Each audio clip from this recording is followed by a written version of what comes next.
पुराने समय की बात है। एक बार दो भाई थे। बड़ा भाई बड़ा धूर्त और शराबी था। इसके विपरीत छोटा भाई बड़ा सीधा साधा और मेहनती था। उनके पिता ने काफ़ी धन कमाया था। पिता की मृत्यु के बाद बड़े भाई ने पिता की सारी संपत्ति हड़प कर ली, जिससे छोटे भाई के पास पैसों की तंगी रहने लगी। एक दिन उसने बड़े भाई से शिकायत की। इस कहासुनी में बड़े भाई ने गुस्से में आकर छोटे भाई को खूब पीटा और उसे घर से बाहर निकाल दिया। छोटा भाई घर छोड़कर चुपचाप चला गया। उसके दोस्तों ने उसे सलाह दी कि बड़े भाई पर मुकदमा चलाया जाए, लेकिन छोटे भाई ने कहा, मेरा बड़ा भाई भले ही बुरा हो, पर अंत में है तो मेरा भाई ही। मैं अपने भाई के विरुद्ध कोई काम नहीं करूँगा। वे आराम से अपना जीवन बिताए। मैं कहीं और मेहनत मजदूरी करके अपनी गुजर बसर कर लूँगा। छोटे भाई ने पास के एक शहर में जाकर सिलाई का काम सीखा। सिलाई का काम करके वह किसी तरह अपनी जीविका चलाता और बड़ी गरीबी में दिन काटता था। वही दूसरी ओर बड़ा भाई ऐशो आराम में दिन बिता रहा था। उसे अपने छोटे भाई की जरा भी सुध न थी। एक दिन की बात है कि छोटा भाई बीमार पड़ा। उसके पास इलाज कराने के लिए फूटी कौड़ी न थी। उसके दोस्तों ने जितनी उनसे बन पड़ी उतनी मदद की, लेकिन स्वास्थ्य में कोई सुधार न हुआ। उसकी बीमारी दिन प्रतिदिन बढ़ती गई और एक दिन वह मरणासन परिस्थिति में आ गया। उसके बचने की कोई उम्मीद न रही। तब उसने सोचा, अब मैं कुछ क्षणों का मेहमान हूँ। यह दुनिया छोड़ने से पहले अपने बड़े भाई से बात करने की इच्छा प्रकट की, लेकिन अपने भाई तक जाने में वह असमर्थ था। उसने बड़ी मुश्किल से भाई के नाम एक पत्र लिखा और उसे एक लिफाफे में डालकर उसमें अपनी सुई भी डाल दी, जिससे वह कपड़े सिलता था। और उसी दिन वह इस दुनिया से चला गया। बड़े भाई को छोटे भाई का पत्र मिला। लिफाफा खोला तो उसने उसमें एक सुई भी पाई।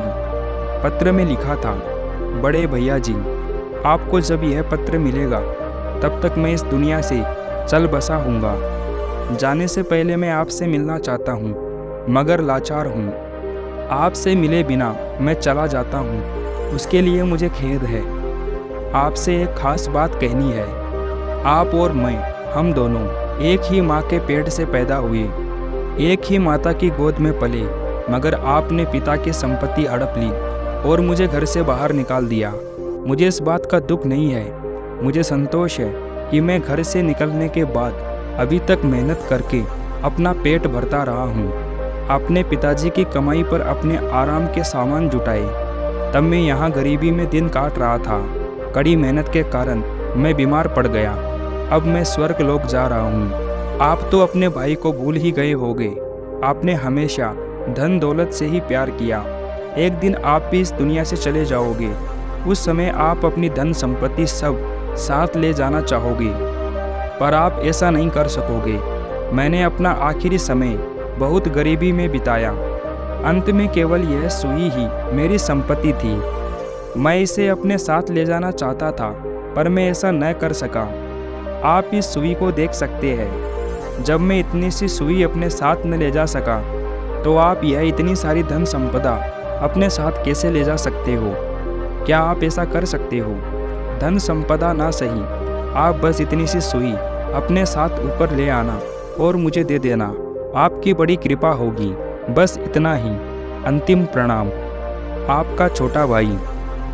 पत्र पढ़कर बड़े भाई की आंखों से अश्रुधारा बहने लगी। उसे अपनी करनी पर बड़ा पछतावा हुआ, मगर अब पछताने से क्या हो सकता था। पश्चाताप की आग में उसका मन जलने लगा। अब उसका धन लोभ दूर हुआ, उसका स्वार्थ मिट गया। अपने छोटे भाई का भोला भाला चेहरा उसकी आंखों के सामने घूमने लगा। उसने एक लंबी सांस ली और अपनी बची हुई संपत्ति एक अनाथालय को दान कर दी। फिर किसी ने उसे वहां नहीं देखा। यदि यह कहानी आपको पसंद आई तो चैनल को सब्सक्राइब करें।